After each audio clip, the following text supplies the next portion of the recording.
مرحبا للجميع، الله يعطيكم العافية جميعا. راح أحكي كمان اليوم بموضوع الإقطاع السياسي. سبق وحكيت صرت فيديوهين عن هذا الموضوع وخطورته على سوريا، وكيف إنه لازم ننتقل للعمل الجماعي، العمل المؤسساتي. راح أحكي بشوية أمثلة عن طريقة الشغل، طريقة الأعمال اللي أنا وبعض الشباب الأصدقاء اللي قمنا فيها خلال يعني السنوات الطويلة الماضية من عمر الثورة.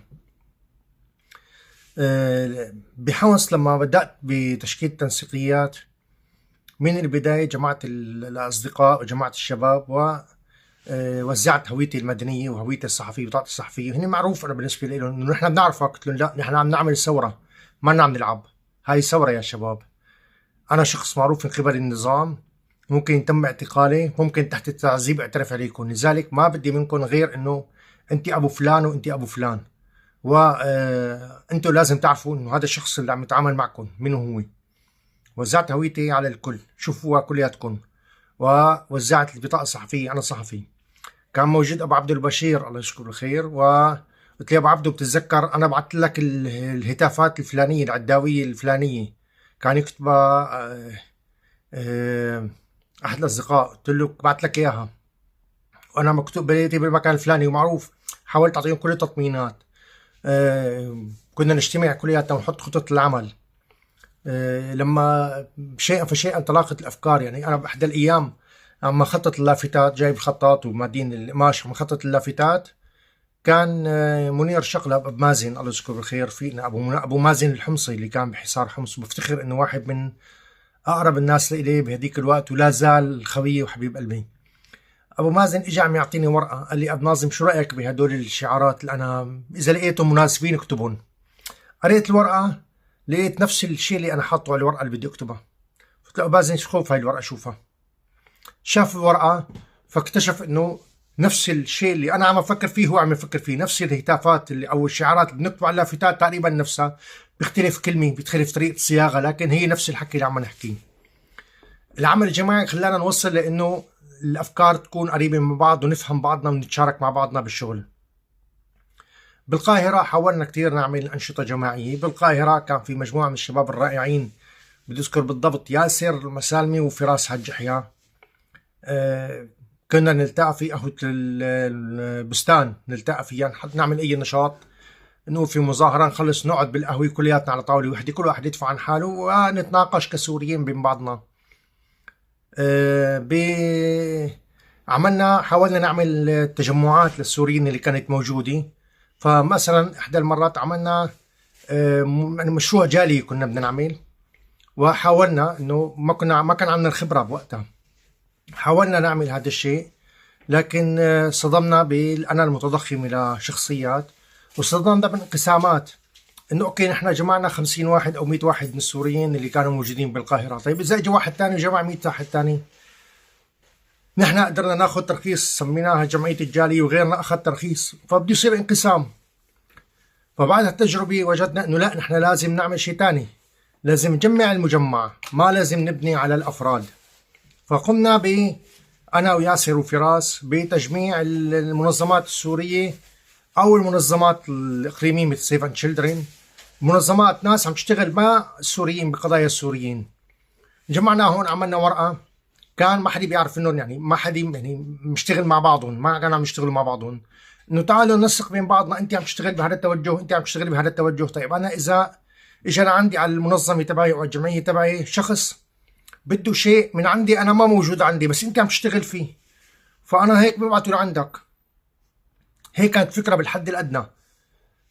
انجزنا الورقه الخاصة بهذا الموضوع أنا والشباب اللي كتبها ياسر الله يذكره بخير، وزقناها واشتغلنا عليها، واجتمعوا وانتخبوا من بعضهم مجلس إدارة وبدأوا العمل. ما حد مننا أخذ منصب بهذا التجمع اللي أنشأناه، والآن أنا بهولندا وفراس وياسر بفرنسا، والتجمع ما زال موجود وعم يشتغل. نحن نحينا الأنانية تبعنا و قدمنا مصلحة السوريين.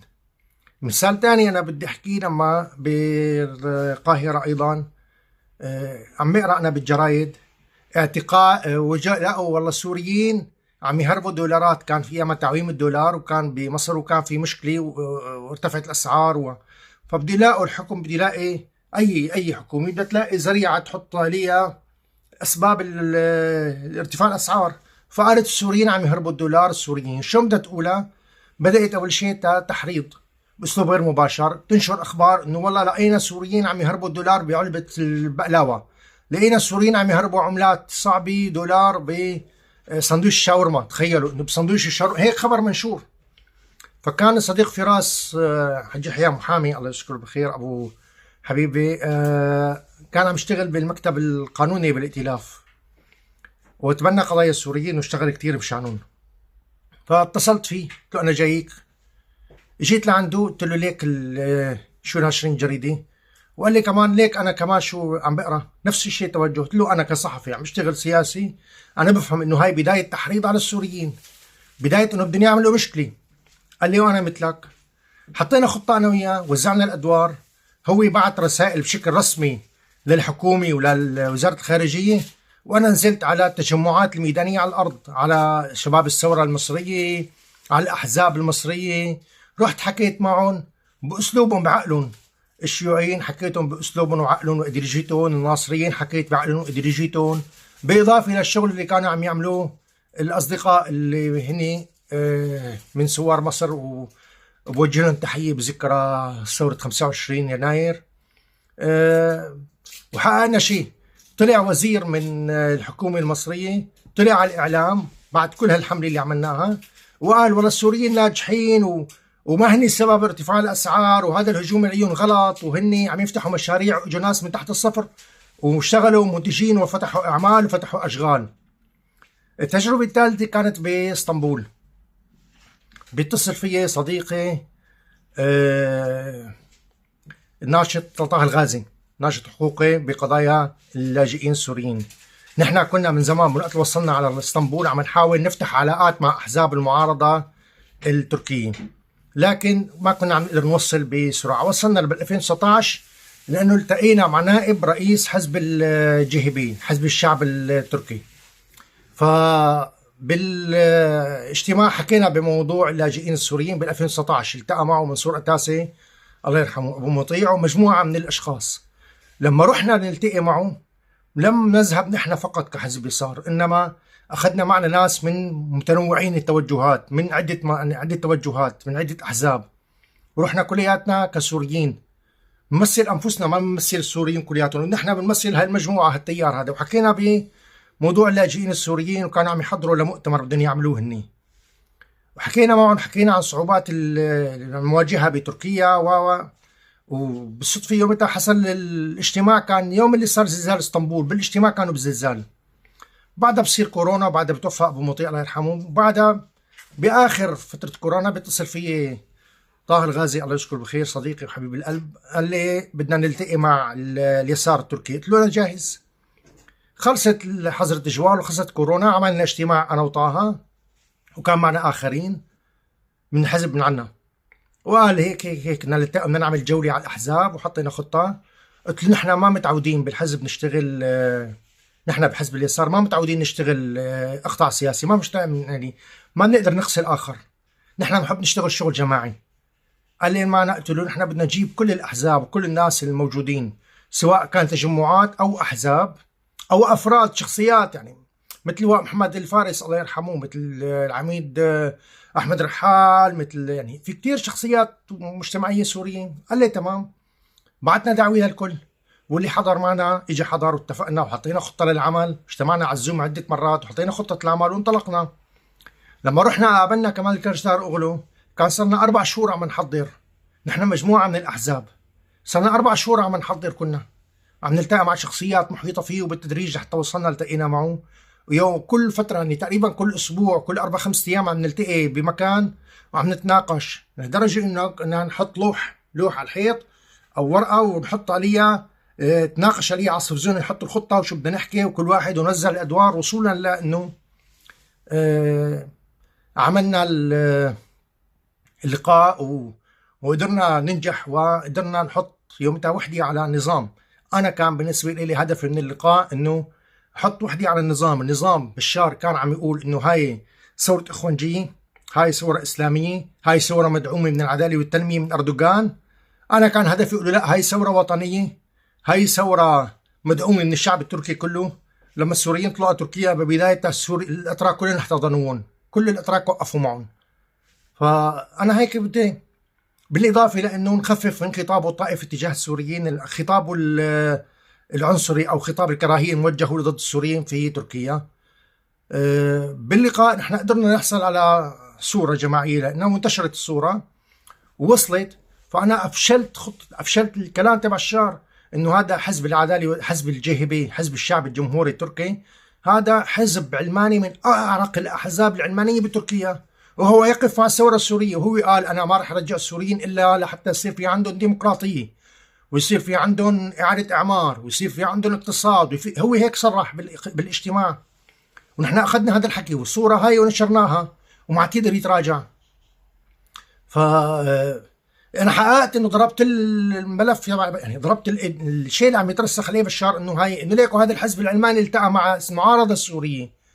وبالإضافة لأنه خففناه شوي لوقتها بحالة الاحتقان وخطاب خطاب الكراهية اللي كان موجود. من بعد نحن ما استمرينا، فشلنا. أيضا كانت الأنا المتضخمة عند بعضنا، فشلنا، ما قدرنا ننجح.